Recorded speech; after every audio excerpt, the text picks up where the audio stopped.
Good morning, all of you. Today we will start properties of potential gradient. Properties of potential gradient.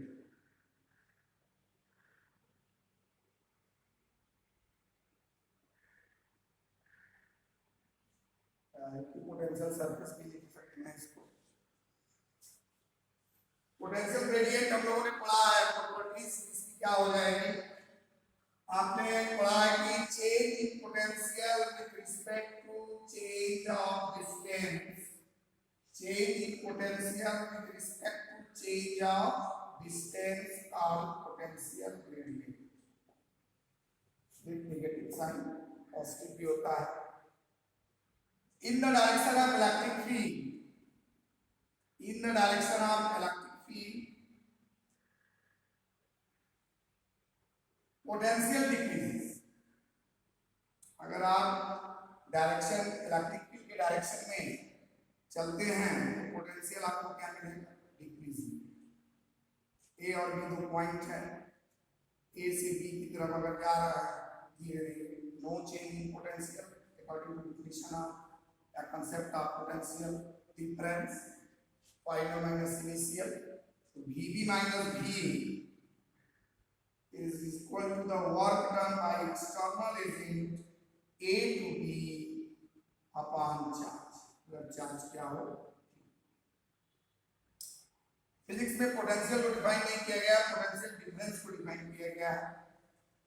तो इसमें property का मतलब है कि पोटेंशियल कहते किसको है, पोटेंशियल डिफरेंस किसको कहते हैं। पिछले वीडियो में सारी चीजें प्रॉपर्टीज और ये चीजें हो चुकी हैं, थोड़ा सा आपके नॉलेज के लिए हमने बताया, यूज करेंगे हम लोग। और एक इसी तरह की प्रॉपर्टी हम लोग पढ़े हैं, property of surface, equipotential surface को देखेंगे आज।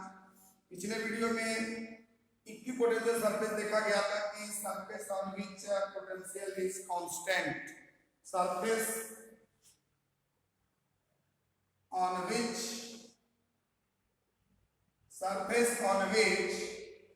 potential is constant or same everywhere।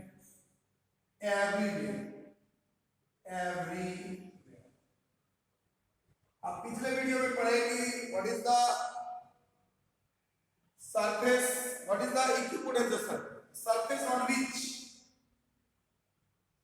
Potential is constant और सेम इक्वल। जो भी कहें हर एक पॉइंट पे पोटेंशियल क्या मिलेगा? सेम मिलेगा। उसको हम लोग कहते हैं इक्विपोटेंशियल सरफेस। अब इक्विपोटेंशियल सरफेस में प्रॉपर्टीज क्या क्या हैं वो देखना है। Properties of equipotential surface। Equipotential surface का जो प्रॉपर्टी है, फर्स्ट प्रॉपर्टीज क्या है? फर्स्ट प्रॉपर्टी यही है कि नो चेंज इन पोटेंशियल। अगर कोई इक्विपोटेंशियल सरफेस है, पॉइंट ए पॉइंट बी, और इस सरफेस के अकॉर्डिंग अगर यहाँ का पोटेंशियल देखा जाए, यहाँ का पोटेंशियल देखा जाए, तो कहता है कि पॉइंट ए का पोटेंशियल पॉइंट बी के पोटेंशियल आपस में बराबर होंगे। हर एक पॉइंट पर, इस सरफेस के हर एक पॉइंट पर अगर एक पोटेंशियल सरफेस है तो हर एक पॉइंट पे पोटेंशियल क्या होगा? कांस्टेंट होगा, चेंजिंग नहीं। No change in potential, no change in potential. पहली प्रॉपर्टी तो यही हो गई कि पोटेंशियल सरफेस पर कोई किसी तरह का चेंज नहीं होता पोटेंशियल का। सेकेंड, नो वर्क डन, कोई वर्क नहीं होता। When charge moves on potential surface one point another, अगर आप चार्ज को मूव कराएंगे सरफेस, इक्विपोटेंशियल सरफेस पर चार्ज को आप अगर मूव कराते हैं, ट्रैवल कराते हैं one point to another point, तो आपका वर्क क्या मिलेगा? जीरो मिलेगा। so work is 0। कहने का मतलब है कि वर्क आपको क्या मिला, 0 मिला। अगर इक्विपोटेंशियल सरफेस पर आप एक पॉइंट से दूसरे पॉइंट तक चार्ज को मूव कराते हैं, moving of charge one point to another, then work is first में बोला जा रहा है कि no change in potential on potential surface, no change in potential, किसी भी तरह का चेंज नहीं होगा, किसी भी पॉइंट पे पोटेंशियल कांस्टेंट है, उस पर चेंज नहीं होता, क्योंकि सरफेस ही ऐसा है जिसका हर एक पॉइंट का पोटेंशियल क्या होता है, कांस्टेंट होता है। No work done between 2 points when charge travels between 2 points, one point to another point, point A to point B, second ये हो गया, कोई वर्क नहीं मिलेगा अगर आप सरफेस पे पोटेंशियल सरफेस पे ट्रैवल कर रहे हैं। इसका क्या है कारण, क्या है, हर जगह पोटेंशियल सेम है, रेडियस से स्पेक्ट्रल अगर खींचा जाए, बताया गया है आपको पॉइंट चार्ज के लिए स्पेक्ट्रल होता है और लीनियर के लिए सिलेंड्रिकल बताया है आपको, सिलेंड्रिकल होता है लीनियर चार्ज है तो सरफेस सिलेंड्रिकल हो जाएगा। और डाइपोल के लिए भी आपने बनाया प्लस माइनस इस तरह से, मिड पॉइंट पर देखा, फिर ऐसे देखा, डॉटेड लाइन जो थी ये इक्विपोटेंशियल सरफेस के बारे में थी, इस तरह से आपने बनाया है। तो इक्विपोटेंशियल सरफेस पर अगर आप ट्रैवल करते हो तो आपको वर्क नहीं मिलता। थर्ड पॉइंट में ये कह रहा है कि इलेक्ट्रिक फील्ड लाइंस या electric field always perpendicular to the equipotential surface. Electric field lines की बात करें चाहे इलेक्ट्रिक फील्ड की बात करें, ये हमेशा क्या होते हैं, परपेंडिकुलर होते हैं। क्या होते हैं, परपेंडिकुलर होते हैं। किसके परपेंडिकुलर होते हैं, ये हमेशा आपको परपेंडिकुलर मिलेंगे। कहां मिलेंगे परपेंडिकुलर, परपेंडिकुलर ये मिलेंगे कहां पर, लाइन ऑफ, मतलब सरफेस, इक्विपोटेंशियल सरफेस से जो इलेक्ट्रिक फील्ड लाइंस को आप दिखाओगे या इलेक्ट्रिक फील्ड्स को दिखाओगे, ऑलवेज परपेंडिकुलर। ये सरफेस है, ये इक्विपोटेंशियल सरफेस है, यहां से फील्ड जो दिखाओगे ये क्या दिखाओगे, परपेंडिकुलर। जब इलेक्ट्रिक फील्ड्स चाहे पॉइंट चार्ज को लेकर चले आप, कोई इक्विपोटेंशियल सरफेस, यहां इसमें आपने डायग्राम जो बनाया है वहां परपेंडिकुलर ही दिखाया है।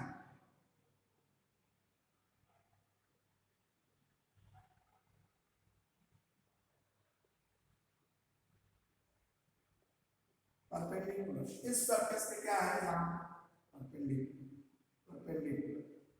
तो इलेक्ट्रिक फील्ड लाइंस सरफेस के क्या होता है, इक्विपोटेंशियल सरफेस के परपेंडिकुलर होता है। ये third point.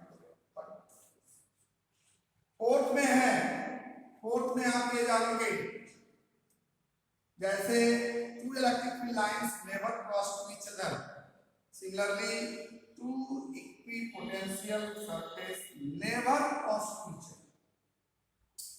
To equipotential surface never cross to each other.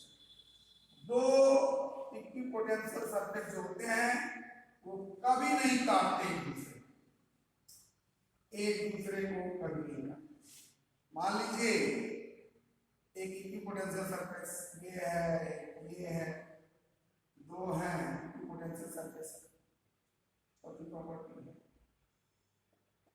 Equipotential है, इक्विपोटेंशियल सरफेसेस है। इस सरफेस का तो ये वाला सरफेस ये फर्स्ट है, ये मान लीजिए सेकंड है। तो फर्स्ट इक्विपोटेंशियल सरफेस ऐसे है और सेकंड वाला ऐसे, both are the perpendicular to each other. एक ये प्लेन है, इस प्लेन के जो इलेक्ट्रिक फील्ड होगा वो क्या होगा, परपेंडिकुलर, ये हो गया इस तरह से, दैट इज द E1। इस प्लेन के प्लेन ऐसे रखा हुआ है, इस प्लेन के इस सरफेस के, इस पोटेंशियल सरफेस के जो इलेक्ट्रिक फील्ड होगा इस सरफेस पे क्या होगा, perpendicular, that is the E2 जो फील्ड है आपने ड्रॉ किया क्रॉस सेक्शन इंटरसेक्शन पॉइंट पर, ये इस सरफेस के क्या है, परपेंडिकुलर है। ये सेकंड नंबर इक्विपोटेंशियल सरफेस है, ये फर्स्ट नंबर इक्विपोटेंशियल सरफेस है, एक दूसरे को क्रॉस कर रहे हैं। तो इंटरसेक्शन पॉइंट पर दो फील्ड्स फाइंड हो गए और दो फील्ड एक ही पॉइंट पे दो इलेक्ट्रिक फील्ड का होना पॉसिबल नहीं है, व्हिच इज इम्पॉसिबल। पढ़ सकते हैं, two equipotential surface never cross to each other, two equipotential surface never cross to each other, ये एक दूसरे को क्रॉस नहीं करते, ये एक दूसरे को क्रॉस नहीं करते। अगर ऐसा है ये एक दूसरे को क्रॉस नहीं करते, इसका मतलब ये है कि ये इक्विपोटेंशियल सरफेस जो है एक दूसरे को क्रॉस नहीं करेगा।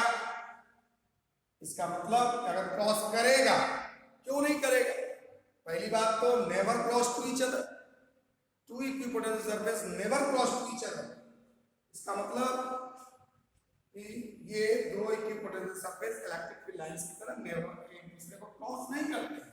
क्यों नहीं करते हैं, because at the intersection point two electric field direct to direction of electric fields, at the intersection point two direction of electric field which is impossible, जो कि ऐसा पॉसिबल नहीं है। तो आपने फोर प्रॉपर्टी देखा इसमें कि potential net change in potential zero, potential change नहीं होता, work done on the equipotential surface one point to another point, charge travel then work is zero. Third में देखा आपने कि electric field lines perpendicular to the equipotential surface और two equipotential surface never cross to each other because at the intersection point direction of two electric field indicate the two direction of electric field which is impossible. At the intersection point two direction of electric field, intersection point पे कितने direction हो गए, दो हो गए, एक point पर एक ही डायरेक्शन होगा, दो डायरेक्शन नहीं होगा, जो ऐसा पॉसिबल नहीं है। ये तो आपने देखा कि प्रॉपर्टीज, फोर प्रॉपर्टीज देखा, जो सबसे इंपॉर्टेंट दूसरी है और ये लास्ट वाली, इसको आप याद करेंगे, चार प्रॉपर्टीज। अगला जो टॉपिक है, अगला टॉपिक है electrostatic potential energy. Electrostatic potential energy है, देखिए इलेक्ट्रोस्टैटिक पोटेंशियल एनर्जी का जो थीम है, कंसेप्ट है, वो पोटेंशियल डिफरेंस होता है।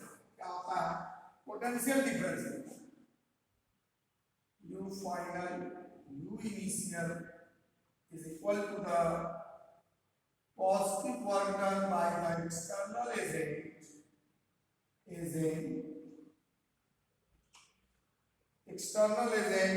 in bringing charge। जो वर्क डन होगा एक्सटर्नल एजेंट द्वारा, जो वर्क डन होगा सिस्टम ऑफ चार्ज के कॉन्फ़िगरेशन में, उसी का जो डिफरेंस होता है उसी को कहते हैं पोटेंशियल एनर्जी। होता क्या है कि potential energy of the system का होता है, एक सिंगल का नहीं होता, सिंगल चार्ज का नहीं होता, सिंगल चार्ज, हाँ सिंगल चार्ज का पोटेंशियल नहीं होगा, याद रखिएगा। और किताबों में दिया हुआ है पोटेंशियल एनर्जी का formula K Q1 Q2 by R, K Q1 Q2 by। जब भी हम पोटेंशियल की बात करेंगे, जैसे हम लोग पोटेंशियल की बात करते हैं तो दिमाग में पोटेंशियल डिफरेंस आना चाहिए, उसी तरह पोटेंशियल एनर्जी की बात करें तो यहाँ पोटेंशियल डिफरेंस आना चाहिए, final minus initial, final minus initial. ये फाइनल माइनस इनिशियल की जो वैल्यू होगी वो work done by the external agent, work done by the external agent. अगर आप किसी चार्ज को इनफाइनाइट से 1 by 1 करके लाते हैं, कॉन्फ़िगरेशन बनाते हैं उसका फिक्स्ड और डिस्टेंस पर, तो जो आपने लाने में जो आप वर्क करते हो that work convert into the potential. जो एनर्जी आपने किया, जो आप वर्क किए वो पोटेंशियल में स्टोर हो। हाँ, एक चीज है, no friction no change in speed. Charge कैसे लेकर आना है, धीरे धीरे लेकर आना है। कोई फ्रिक्शन वहां के बारे में ऐसे करेंगे, कोई फ्रिक्शन नहीं है। और सिंगल चार्ज का जो पोटेंशियल एनर्जी होता है वो जीरो होता है। इनफाइनाइट का पोटेंशियल जीरो होता है। Eight infinite potential is zero. ये सब बेसिक कंसेप्ट है, इसको आपको जानना जरूरी है। कोई दो चार्ज ले लीजिए, suppose that Q1 Q2 charge infinite पे है और यहां से आप Q1 पहले लेकर आए, कोई वर्क नहीं हुआ, सिंगल चार्ज था। अब आप r डिस्टेंस पर Q2 को लेकर आए, कॉन्फ़िगरेशन Q2। अब यहाँ पर मान लीजिए पॉइंट P है, इनफाइनाइट है, इनफाइनाइट का पोटेंशियल इज जीरो। यहाँ पर लेकर आया आपने, तो वर्क डन जो हुआ U, ये फाइनल स्टेज है, ये आपका क्या है, इनिशियल है। तो यहाँ की एनर्जी U फाइनल, यहाँ की एनर्जी U इनिशियल, तो U final minus U initial is equal to the work done by external agent, work done by external agent in bringing charge Q1 plus work done by external agent, work done by external agent in bringing charge Q2। Q1 को लाने में कितना work किया आपने, Q2 को लाने में कितना वर्क किया, एक टोटल कैलकुलेट करने आप तो आपको क्या मिल जाएगा, पोटेंशियल डिफरेंस। और यही आपका क्या होगा, पोटेंशियल एनर्जी। Q1 को लाने में कोई वर्क नहीं होगा, वर्क इज जीरो। Q2 को लाने में वर्क होगा, हाँ वर्क होगा, कितना होगा। अब Q2 को लाएंगे जब P पॉइंट पर, तो ये आप पोटेंशियल का कांसेप्ट याद करें। दो तरीका है लगाने, फोर्स से भी लगा सकते हैं। मान लीजिए that point, that charge is यहाँ से यहाँ इसका डिस्टेंस जो है x है, यहाँ जो फोर्स लगेगा एक्सटर्नल अप्लाइड फोर्स, उसकी वैल्यू कितनी हो जाएगी, ये हो जाएगा आपका electric force K1 Q2 by x²। तो फोर्स आ गया, इसके अगेंस्ट आपने एक्सटर्नल फोर्स इलेक्ट्रिक फोर्स लगाया, इसके अगेंस्ट आपको लाने के लिए क्या लगाना पड़ेगा, एक्सटर्नल लगाना पड़ेगा। और ये वैल्यू किसमें जाएगी, नेगेटिव में, मतलब कि या एक्सटर्नल आप लगाओगे विद नेगेटिव साइन और ये इसके बराबर होगा, थोड़ा सा ज्यादा लगाओगे जब इसके बराबर होगा। वेरिएबल डिस्टेंस है, डिस्टेंस आप वेरी कर रहे हैं कहां से कहां, इनफाइनाइट से लेकर P तक, इनफाइनाइट से लेकर P तक। इसका मतलब वेरिएबल फोर्स है, फोर्स वेरिएबल है तो इंटीग्रेट करना पड़ेगा, इनफाइनाइट से लेकर P और डिस्टेंस और साथ में डॉट डॉट्स लगाएंगे, छोटे डिस्टेंस के लिए लाएंगे और उसके बाद इनफाइनाइट से। तो ये थोड़ा सा लंबा प्रोसेस हो जाएगा, लेकिन इसका यूज ना करके हम लोग पोटेंशियल का कंसेप्ट यूज करेंगे, जो रास्ते आसान हो जाए, जब तक पढ़ के आए हैं पोटेंशियल डिफरेंस। तो यहाँ पर P का पोटेंशियल कितना होगा, तो Vp minus V finite initial और work done by external agent bringing charge P1 infinite to P अपान किसको लेकर आ रहा है, Q2 को लेकर आ रहा है। तो Vp की वैल्यू कितनी हो जाएगी, ये जीरो हो गया। Work done external agent infinite to P, Q2 को ला रहा है और ये Q2, और इसकी वैल्यू कितने के बराबर, ये Q1 अपान R और work done by the external agent Q2। यहां से वर्क डन एक्सटर्नल एजेंट निकाल लेंगे Q2 का, तो आ जाएगा K Q1 Q2 बाई ये वैल्यू आप पुट कर देंगे, work done by external is एक work done by external in bringing charge Q2, और ये वैल्यू किसकी हो जाएगी, इनफाइनाइट की वैल्यू 0 रखेंगे, फाइनल वैल्यू आ जाएगी K Q1 Q2 बाई। तो पोटेंशियल एनर्जी ऑफ सिस्टम जो होता है is equal to potential energy of the system is equal to the external work done, is equal to the external work done होता है। potential energy electrostatic potential energy of the system of charge is amount बोलिए या is equal to work done by external agent in bringing each charge from infinite to that configuration। इसका definition क्या होगा, electrostatic potential energy is electrostatic potential energy of system of charges, कई charges system of charges का होता है, single charge का नहीं। Electrostatic potential energy of system of charges is equal to the work done by external agent, work done by external agent in bringing each charge, work done by external agent in bringing each charge, हर एक charge in bringing each charge, कहां से ला रहे हैं हम, in bringing each charge infinite to that configuration, from infinite to that configuration।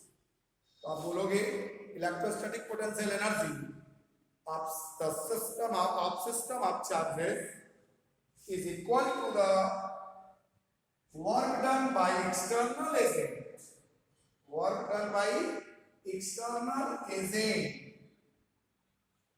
bringing charge, work done by the external agent in bringing each charge infinite to that, from infinite to that configuration।